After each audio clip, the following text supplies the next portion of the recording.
Hi everybody. दोस्तों, हमारे English बोलने में जो वीकेस्ट लिंक है, जो सबसे कमज़ोर कड़ी है, वो है प्रोनंसिएशन। प्रोनंसिएशन हमारा गलत हो जाता है कई बार। इसका दोस्तों सबसे मेन जो रीज़न है, जो कारण है, सबसे बड़ा कारण जो है वो तो ये है कि इंग्लिश हमारी मदर टंग नहीं है, मातृभाषा नहीं है हमारी, हमको उसके रूल्स नहीं पता है। दूसरे, हमको बचपन से फोनेटिक्स में ट्रेनिंग नहीं मिलती। फोनेटिक्स की ट्रेनिंग बचपन से कैसे मिलेगी? फोनेटिक्स एक एडवांस लेवल की चीज़ है। बड़े होने के बाद भी वो ट्रेनिंग हमको नहीं मिल पाती कई बार, क्योंकि अब नहीं माहौल ऐसा बन पाता, हमको टीचर्स नहीं मिल पाते। तो दोस्तों यही कारण है कि हम ठीक से उच्चारण नहीं कर पाते।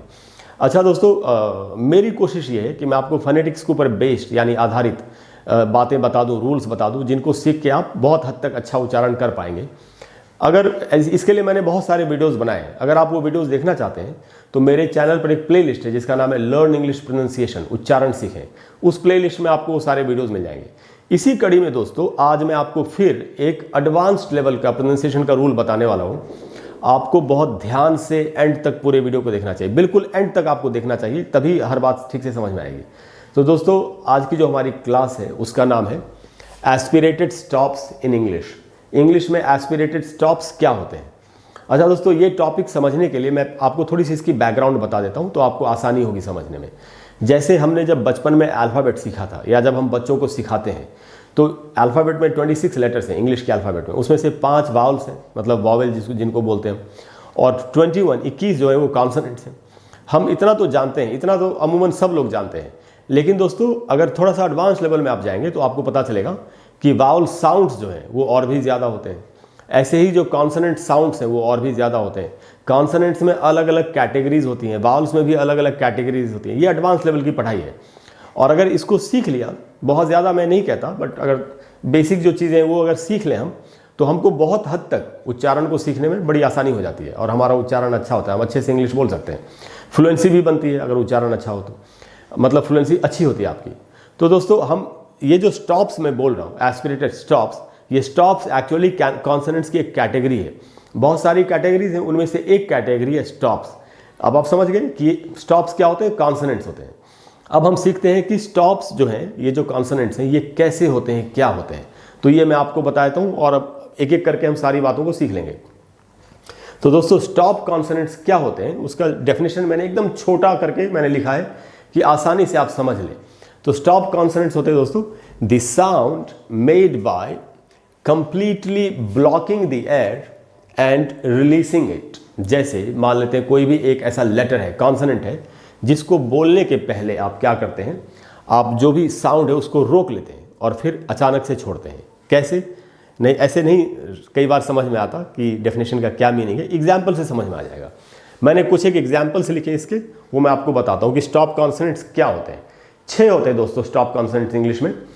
जो कॉन्सोनेंट्स की जो कैटेगरीज हैं अलग अलग, उनमें से जो स्टॉप कॉन्सोनेंट्स हैं वो 6 होते हैं। ठीक है, कौन कौन से हैं?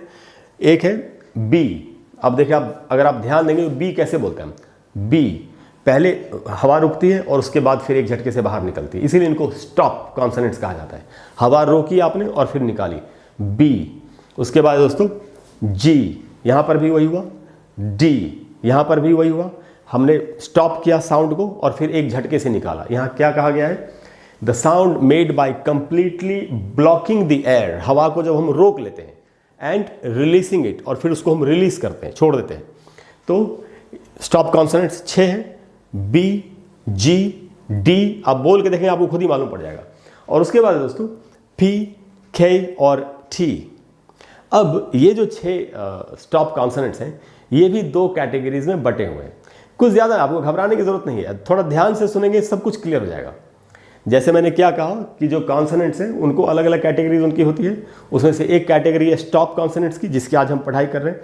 तो स्टॉप कॉन्सोनेंट्स कौन से होते हैं? जब हम जो एयर, उनको बोलते वक्त जो हवा है उसको रोक लें और फिर एक झटके में छोड़ें। इतना तो समझ गए आप, बहुत आसान है। फिर मैंने आपको बताया कि ये 6 होते हैं। ये कौन कौन से? बी, जी, डी, हवा को रोक के बाहर छोड़ रहे हैं। फिर पी, के, टी। अब मैं आपको क्या बता रहा हूं कि इनको 2 हिस्सों में बांटा गया है। पहला है वॉइस्ड और दूसरा है अनवॉइस्ड। तो ये वॉइस्ड अनवॉइस्ड क्या होता है ये भी मैं आपको बताता हूं। पहले ये समझ लेते हैं कि वॉइस्ड कॉन्सोनेंट्स कौन से होते हैं। तो दोस्तों वॉइस कॉन्सोनेंट्स जो होते हैं वो है बी, जी और डी। और अनवॉइस्ड जो होते हैं वो है पी, के और टी, इनको वॉइस्ड और अनवॉइस्ड क्यों कहा जाता है? दोनों में क्या अंतर है? दोनों में अंतर ये है दोस्तों कि हमारा जो वोकल कॉर्ड होता है यहाँ पे, ये वोकल कॉर्ड्स है। तो जब वॉइस्ड कॉन्सोनेंट जब आप बोलेंगे तो यहाँ पर एक वाइब्रेशन होती है, जैसे मोबाइल फ़ोन में वाइब्रेशन होती है, तो मोबाइल फ़ोन में तो ज़्यादा होती है, इसमें बहुत हल्की सी वाइब्रेशन होती है, उसको पकड़ना होता है। तो अगर आप बोलेंगे बी और यहाँ अगर आप हाथ रखें तो आपको एक कंपन, एक वाइब्रेशन महसूस होगा, बी। और उसके बाद दोस्तों जी, फिर है डी, इधर एक वाइब्रेशन होती है ना, आप चेक करके देख सकते हैं। इसीलिए जहाँ वाइब्रेशन होती है उसको वॉइस्ड कॉन्सोनेंट्स कहा जाता है। जो अनवॉइस्ड है उसमें ये वाइब्रेशन नहीं होगी। पी, के और टी में वाइब्रेशन नहीं होती, हवा बिल्कुल आसानी से निकल, जैसे बोलेंगे पी, एकदम आराम से हवा निकल रही है, कोई वाइब्रेशन नहीं हो रहा है। खे, कोई वाइब्रेशन नहीं है। टी, कोई वाइब्रेशन नहीं है। लेकिन बी, जी, डी में वाइब्रेशन है। तो आप समझ गए कि स्टॉप कॉन्सोनेंट्स में वॉइस्ड कॉन्सोनेंट्स होते हैं बी, जी और डी, जिनमें वाइब्रेशन होता है, और अनवॉइस्ड कॉन्सोनेंट्स हैं पी, के एंड टी, ये अनवॉइस्ड होते हैं, इनमें वाइब्रेशन नहीं होता। इतना क्लियर हो गया? अब हमको क्या सीखना है कि एस्पिरेटेड स्टॉप्स क्या होते हैं। तो दोस्तों एस्पिरेटेड स्टॉप्स जो हैं, ये जो अनवॉइस्ड पी, के और टी हैं, सिर्फ इन्हीं को एस्पिरेट किया जा सकता है, इन्हीं को एस्पिरेट किया जा सकता है। इनको बी, जी और डी को एस्पिरेट नहीं किया जा सकता। इसका मतलब क्या हुआ? एस्पिरेशन क्या होता है? फिर अब हमको ये भी समझना पड़ेगा।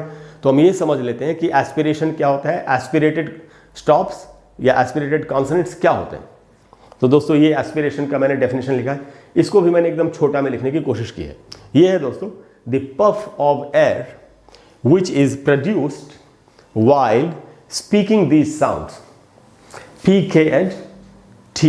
अब इधर ही सब कुछ समझने के लिए, जैसे क्या कहा गया कि जब भी ये P, K और T को हम बोलेंगे और हम अपने मुंह, हमारे मुंह से पफ ऑफ एयर, हवा का एक झोंका जब बाहर निकले, अभी तक क्या था, यहाँ वाइब्रेशन हो रही थी, अब क्या है कि इनके साथ हवा का एक झोंका भी बाहर निकलेगा, उसी को एस्पिरेशन बोलते हैं। हवा का एक झोंका जब बाहर निकलेगा उसी को एस्पिरेशन बोलते हैं। तो एस्पिरेशन से होता क्या है? एस्पिरेशन से ये होता है दोस्तों कि साउंड बदल जाता है कॉन्सोनेंट का। जैसे ये है, अभी हम इसको बोल रहे थे पी, ऐसा हमने सीखा है बचपन से, इसको हम बोलते हैं के और इसको हम बोलते हैं टी। लेकिन जब एस्पिरेट करेंगे तो पी जो है ये प और फ होता है हिंदी में, प, फ, तो प और फ के बीच का साउंड है ये। अगर आप देखेंगे यहाँ पी के ऊपर मैंने थोड़ा सा एच लिखा है, यानी ये प और फ के बीच का साउंड है। तो जैसे बोलेंगे फैन, फैन, आपको थोड़ी सी प्रैक्टिस करनी पड़ेगी। फैन, ये पूरा फ नहीं है, फैन नहीं, फैन नहीं है और पेन भी नहीं है, बीच का साउंड है फैन, इसी को एस्पिरेशन बोलते हैं। अच्छा, जब आप बोल रहे हैं फैन, एस्पिरेट कर रहे हैं तो हवा का झोंका बाहर निकल रहा है, फैन। आप यहाँ हाथ रख के देख सकते हैं, हथेली यहाँ रख के, फैन, आपको हवा का झोंका हाथ पे महसूस हो जाएगा। या एक पेपर या एक पतला सा कपड़ा रख सकते हैं, वो हिल जाएगा पेपर या कपड़ा, आपको खुद ही मालूम पड़ जाएगा कि यहाँ पे एस्पिरेट हो रहा है। तो एस्पिरेशन का मतलब है हवा का एक झोंका बाहर निकलना, जिससे कि ये साउंड हम निकाल सकें।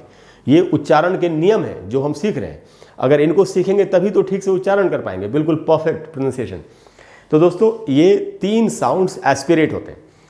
तो यहाँ इसको हम कैसे पढ़ेंगे? फ, प और फ के बीच का जो साउंड है वो के जब एस्पिरेट होगा तो ये क और ख जो होता है हिंदी का, उसके बीच का साउंड है। तो क और थोड़ा सा ख आपको बोलना है, ख करके बोलेंगे। और उसके बाद दोस्तों ये टी और टी जब एस्पिरेट होगा तो इसको हिंदी में जो ठ होता है, पूरा ठ तो नहीं बोलना है, ट और ठ के बीच का जो साउंड है वो बोलना होता है। अब आप समझ गए एस्पिरेशन क्या होता है।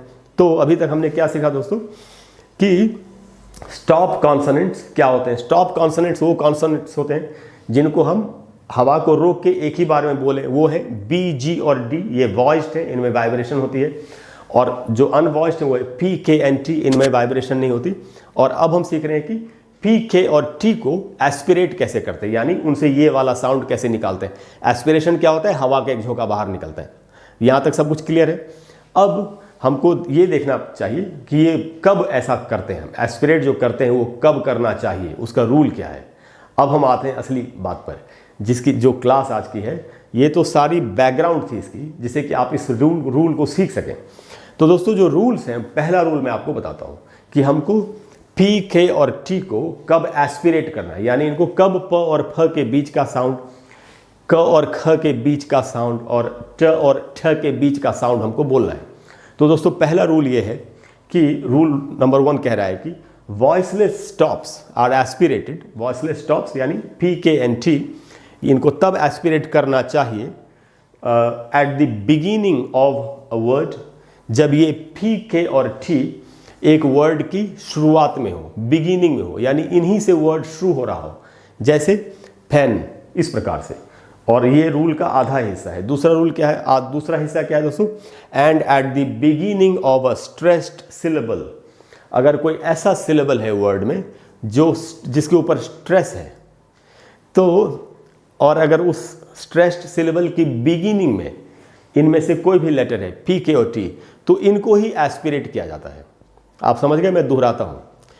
अगर कोई भी ऐसा वर्ड है जिसकी बिगिनिंग में पी के और टी है, यानी पी के, दूसरे शब्दों में पी के और टी से शुरू होने वाले शब्दों में इनको एस्पिरेट करेंगे, यानी प को प और फ के बीच का वैसे करके बोलेंगे, क को भी क और ख के बीच का साउंड बना करके बोलेंगे, और टी को भी ट और ठ के बीच का साउंड बना के बोलेंगे। कब, जब इनसे कोई वर्ड शुरू हो रहा हो। ये है रूल नंबर 1। रूल नंबर 2 या रूल का दूसरा हिस्सा ये है कि अगर कोई ऐसा सिलेबल है जो जिस पे स्ट्रेस डला हुआ है, तो और अगर उसकी बिगिनिंग में ये तीनों लेटर्स हैं, तो भी इनको एस्पिरेट किया जाएगा।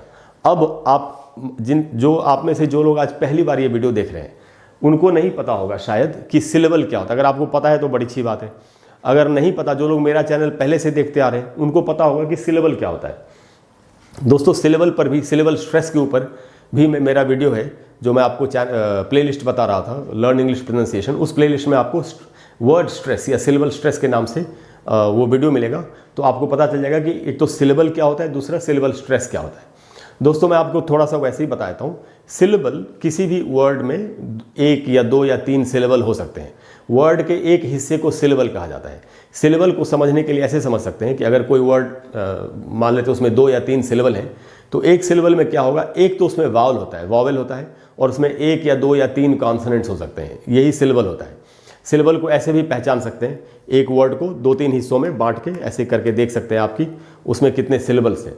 तो ये सारे सिलेबल को पहचानने के तरीके हैं। और अगर उस पर स्ट्रेस डला हुआ हो, यानी वहाँ जो साउंड है, जो वावल का साउंड है, वहाँ अगर ज़्यादा देर तक रुकना हो, तो वहाँ पर स्ट्रेस डला होगा, इसलिए वहाँ ज़्यादा देर तक रुकते हैं, तो इसको सिलेबल स्ट्रेस कहते हैं। तो यहाँ रूल ये है कि अगर कोई स्ट्रेस्ड सिलेबल है, उसकी बिगिनिंग में भी पी के और टी है, तो उसको भी आपको एस्पिरेट करना चाहिए। कैसे, एग्जाम्पल से समझते हैं। जैसे यहाँ कुछ एक एग्जाम्पल है, जैसे यहाँ पर है PEN, पेन। अब अगर आप इसमें देखेंगे तो P जो है ये एक अनवॉइस्ड स्टॉप साउंड है, P।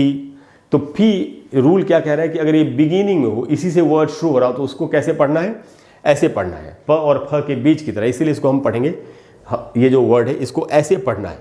ये स्पेलिंग है, और यहाँ मैंने एस्पिरेटेड स्पेलिंग लिखी है, तो इसको हमको पढ़ना चाहिए फैन, फैन, न कि पेन। पेन नहीं होगा, फैन। क्यों? क्योंकि ये वर्ड इसी से स्टार्ट हो रहा है। दूसरा वर्ड है दोस्तों टॉप, टॉप। ये TOP, ये इसकी स्पेलिंग है, और यहाँ मैंने इसकी एस्पिरेटेड स्पेलिंग लिखी है, H लगा के लिखा है, जिससे कि आप समझ सकें। तो इसको हमको पढ़ना चाहिए top, he is at the top, इस प्रकार से बोलेंगे। उसके बाद दोस्तों जैसे ये वर्ड किट, किट, KIT। अब इसका एस्पिरेटेड स्पेलिंग यहाँ लिखा है मैंने, के साथ मैंने H लगाया, जिससे कि आप समझ सकें किट। अब आप समझ गए कि कैसे एस्पिरेट करना है, P, K और T को कैसे एस्पिरेट करना है जब वो वर्ड की बिगिनिंग में होंगे, इन्हीं से कोई वर्ड शुरू हो रहा होगा। दोस्तों दूसरे रूल पे आते हैं। दूसरा रूल ये था कि अगर किसी वर्ड में अगर एक से ज़्यादा सिलेबल है, और जो सिलेबल स्ट्रेस्ड है, और वो अगर किसी अनवॉइस्ड स्टॉप से शुरू हो रहा है, तो उसको भी एस्पिरेट करना है। जैसे ये वर्ड लेते हैं, आलू जो होता है, उसको इंग्लिश में बोलते हैं पोटैटो, ऐसे ऐसे बोलना है इसको। इसकी स्पेलिंग है POTATO। इस वर्ड को अगर आप ध्यान से देखें तो ये फी से शुरू हो रहा है, यानी इसको फ की तरह पढ़ना है, प और फ के बीच का साउंड। अच्छा दोस्तों, ये जो है ठे, ये जो इस वर्ड में 3 सिलेबल है, फ ठे ठो, 3 सिलेबल है। तो ये जो दूसरा सिलेबल है ठे, वहाँ पर स्ट्रेस है, ये लिखा है मैंने स्ट्रेस्ड, स्ट्रेस्ड।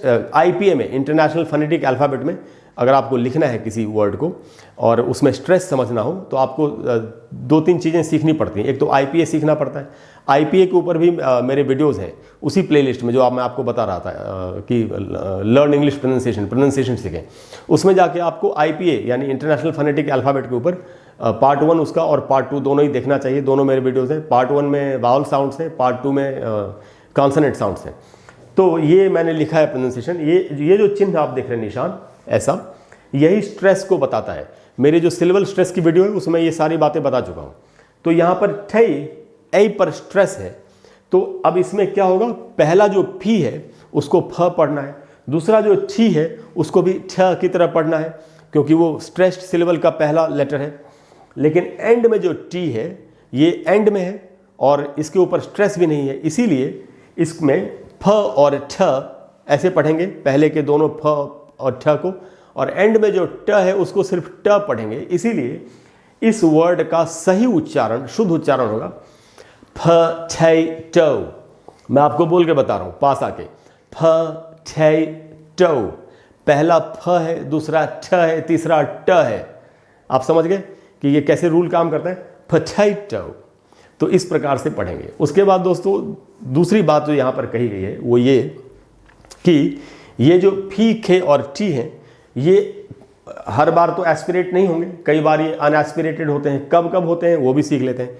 दे आर अनएस्पिरेटेड, यानी फी के एंड टी के लिए मैंने दे लिखा है। They are unaspirated in any other position.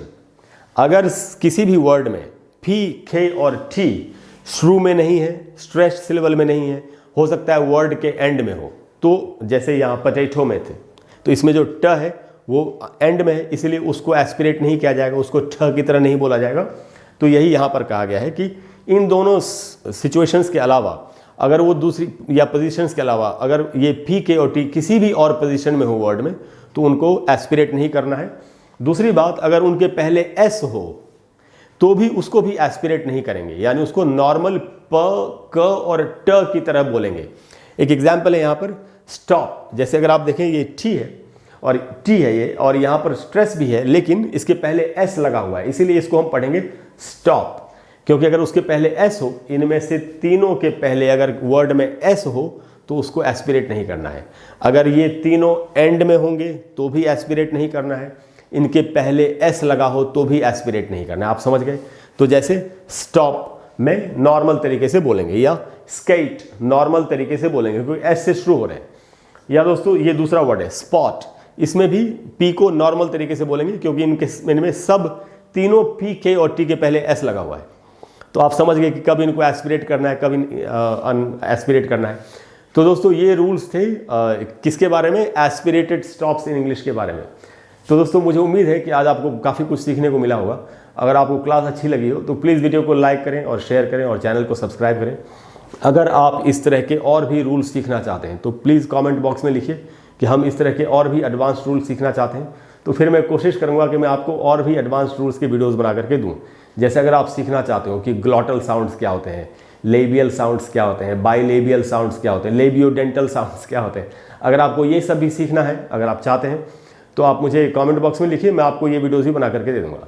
Thank you very much. I will see you soon. Bye bye.